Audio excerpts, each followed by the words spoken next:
როგორ მიმდინარეობს ტურისტული სეზონი თუშეთში, როგორც სასტუმრო ბიზნესის წარმომადგენლები აცხადებენ, თუშეთში ძირითადად რუსი ტურისტები ჭარბობენ, თუმცა გაზრდილია ადგილობრივი ვიზიტორების რაოდენობაც. ჩანან თუ არა თუშეთში ევროპელი ვიზიტორები, როგორია დამსვენებლების გეოგრაფია და რა გამოწვევები აქვთ ადგილობრივ ბიზნესებს. სოსო ბაბულაიძე, სასტუმრო თუშეთის თანამფლობელი, ჩაგვერთვება ახლა ჩვენ თუშეთიდან. მოგესალმებით სოსო, პირველ რიგში უღმესი მადლობა რომ გამონახეთ დრო და გსტუმრობთ გადაცემაში. მოგესალმებით თქვენს მაყურებელს. სოსო, თქვენი სასტუმროს მაგალითზე მინდა გკითხოთ, როგორი სურათია თუშეთში, როგორ მიმდინარეობს ტურისტული სეზონი და ვინ არიან ის მთავარი ძირითადი დამსვენებლები, რომლებიც ჩამოდიან თუშეთში? გისმენთ. ძირითადად ჩვენი დამსვენებლები უცხოეთიდან არიან და წლევანდელ წელს და წინა წელს რუსებიც უფრო ბევრი არიან. Პედარებით ვიდრე სხვა წლებში, იმიტომ რომ ეს ნაკადი ამ პოლიეთან მიმართებაში უფრო გაორმაგდა აქ და ადრე თუშეთში ნაკლებად მოძრაობდნენ რუსი ტურისტები. და დღევანდელ დღის მდგომარეობით ივნისის თვე შარდენთან ნაკლები იყო წელს. არ იყო დიდი ჯგუფების შემოსვლები, არის მცირე ნაკადები, რომლებიც 2-3-4 კაციანი ჯგუფები და ესენი ძირითადად სლოვაკეთიდან, ჩეხეთიდან, პოლონეთიდან, ისრაელიდან ძირითადად ეს ხალხი სჭარბობს და წელს შესამჩნევია რუსეთიდან გამოსული სტუმრები და ესენი არიან უფრო თითქმის 80%, რომლებიც საქართველოში ცხოვრობენ. დიახ, რამდენად მაღალმხარჯველ უნარიანები არიან ისინი, ბატონო სოსო, რამდენ ხანს რჩებიან, ასევე საინტერესოა და ასე ვთქვათ, სხვა დამატებითი სერვისები, რამდენად სარგებლობენ იგივე გარდა სასტუმრო მომსახურებისა, რამდენად სტუმრობენ მუზეუმებს, ასევე რამდენად დამატებითი სერვისების მომხმარებლები არიან. როგორ ნაწილდება ეს ხარჯები ტურისტების გეოგრაფიიდან გამომდინარე? ტურისტებიდან გამომდინარე ძირითადად აქ თუშური ცხენის ტურები ძალიან არის წელს და შარშან მომატებული, რომლითაც გადაადგილებიან ჩვენი სტუმრები და ასევე ჯიპით საფეხმავლო ტურიზმი ნაკლებად არის, უფრო ჯიპებით გადაადგილდებიან და ამ ხეობებს მოივლიან, ხეობებს და თვალიერებაზე არიან ძირითადად ორიენტირებული. წელს მაგალითად ნაკლებია ჩვენთან სასტუმროში ხალხი, რომელიც ხევსურეთში გადასასვლელად არის ამოსული. ესეთი იმით და ძირითადად ცხენოსნობით ძალიან წლევანდელზე გამოირჩევა ცხენოსნობის ტურებით ძალიან დატვირთულია ამ მხრივ.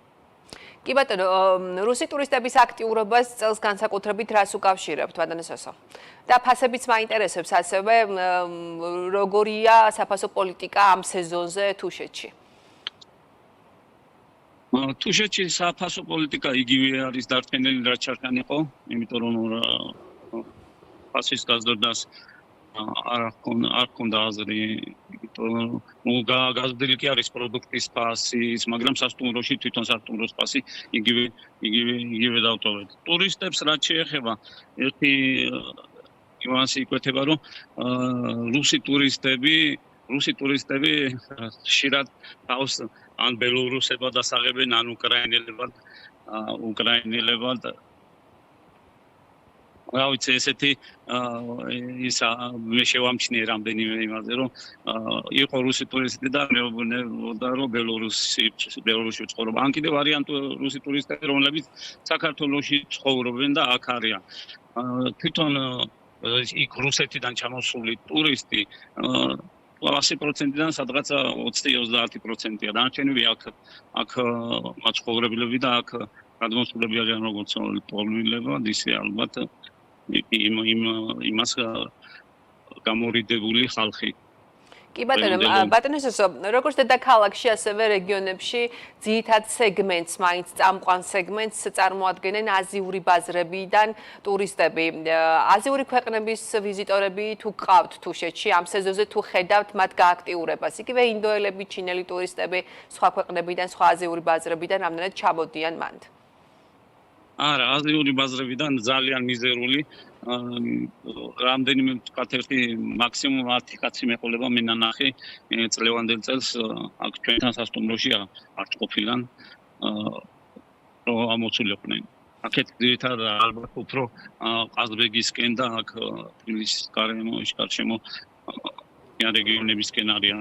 თუშეთში ძალიან ნაკლები არიან არ მოსულან, თორე ისე თბილისში გადატვირთული რო არის მე ნახე და თბილისში რო ვიყავი გამიკვირდა.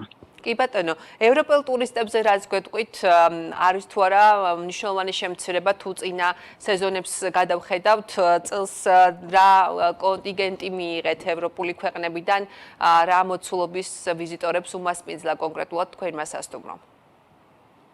ევროპიდან ტურისტები ძირითადად დიდი ჯგუფები აღარ არის.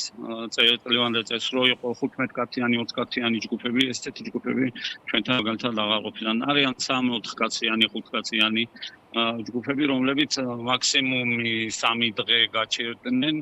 3 დღე გაჩერდნენ და მერე უკან ბრუნდებიან. ევროპის მხრიდან ეს შემცირება იგრძნობა დიდი ჯგუფების. რომლებსაც ტურისტული კომპანიები გვიგზავნიდნენ ჩვენ საქართველოში მყოფი ტურისტული კომპანიები და ესეთი ჯგუფები მიზერულად შემცირებული.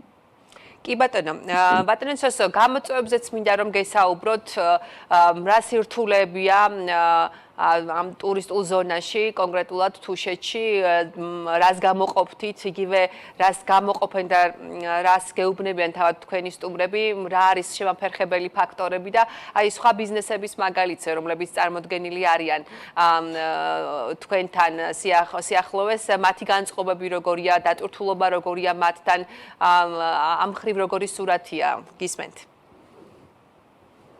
სიმართლე გითხრათ, ეხლა მაგალითად ეს რაც ივლისის შუა რიცხვებიდან მოიმართა ტურისტის რაოდენობა ამინდებით ალბათ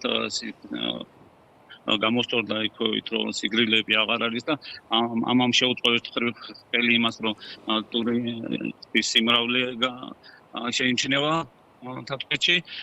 მეორეც ახლა პრობლემების პრობლემა ერთი კიდევ არის დადებითი ის რომ გზა გაფართოვდა და მანქანებს აღარ უჭირთ ისე გადაადგილება და თვითონ მგზავრიც აღარ არის ისე დაძაბული როგორც ადრე იყო. წლევანდელ წელს შესამჩნევად გაიზარდა.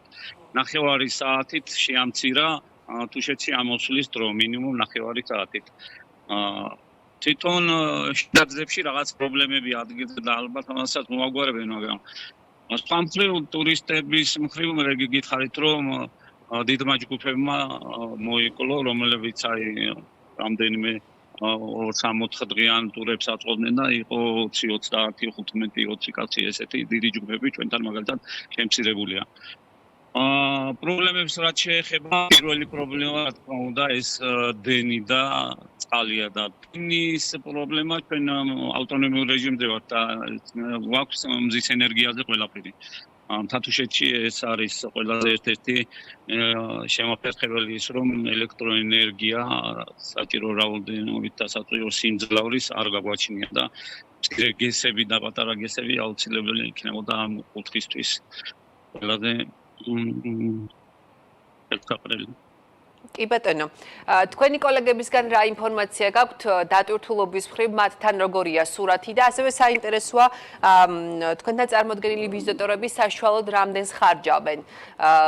რა თანხები აქვთ გათვლილი იგივე რუს ტურისტებს რომ დღის განმავლობაში დახარჯონ კონკრეტულად სასტუმროში და სხვა დამატებით სერვისებში, რასაც იღებენ ადგილზე. დღის განმავლობაში იძახით თუ დიახ, ან ვიზიტის განმავლობაში, ან დღის განმავლობაში საშუალო დანახარჯი. ჩვენთან მაგალითად მე ისიც გითხარით რომ ეს ბაზარში და პროდუქტის ფასი მომატებულია. თუშეთში კიდევ ეს ყველაფერი ორმაგად და სამაგად ძვირიღებს. ორმაგადიც არ შეიძლება მეტიც იყოს, იმიტომ რომ 100 კილომეტრს გავდივართ ჩვენ აქედან რომ წავიდეთ და ამოვიტანოთ პროდუქტი. აქ არც მაღაზია გარშემო, არც სუპერმარკეტი, არც ეს გასამართი სადგური, არაფერი. აქ ეს ყველაფერი ჩვენ ამოგვაქვს ამ მანძილიდან ამ იმიდან ჩვენთან ეს ყველაფერი ძირიჯდება, მაგრამ აქ ფასი რო აწიოთ, რაღაც გითხარით რომ იგივე ფასი დავტოვეთ სასტუმროში ჩვენ მაგალითად ჩვენ სასტუმროს ამბავზე ვიძახი და სხვაგან არ ვიცი რა მდგომარეობა ჩვენ მაგალითად ორჯერად იყვებით კაცი 100 ლარი გვიღებს აი ეს ფასია ჩვენთან და ჩარჩანდელი ფასი და წლევანდელი ფასი ერთი და იგივეა ხელშემშლელი პირობა ჩვენ ხელშემშლელი როგორ შეფერხებას რაც იწვევს ეს იწვევს აი ეს ტრანსპორტირება პროდუქტის რომელიც აი ალვინიდან თელავიდან ახმეტიდან ამოგვაქვს